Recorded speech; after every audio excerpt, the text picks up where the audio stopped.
কিরে মামা, হোসেন একটা ফোন দে। আরে ফোন দিয়া কি করবি, হোসেন তো আইছে।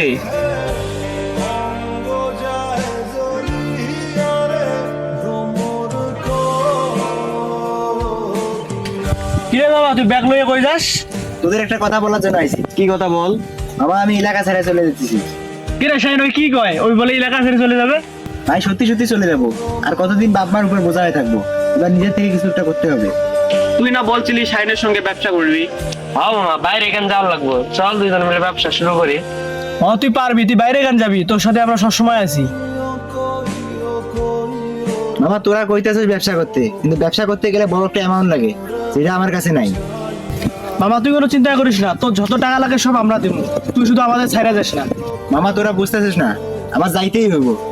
এছাড়া আমার কোনো আর উপায় নাই। মামা আমাদের ছেড়ে যাইস না তুই, আমরা তো আছি, টাকা যেমন হোক ম্যানেজ হয়ে যাবে। মামা, আমি তোদের টাকা নিতে পারবো না।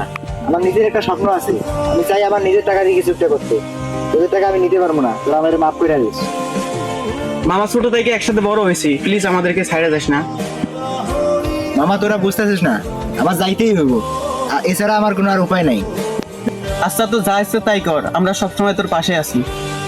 আচ্ছা, তাইলে আমি চলে গেলাম। পারলে তোরা আমার মাফ করে দিস।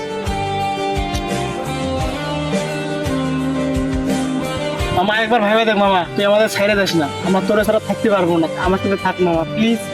মামা, তোরা আমার আটকাস না, আমরা ছেলে মানুষ, আমাদের পরিবারের মুখে হাসি ফোটাতে আমাদের পরিবার থাকতে হয়।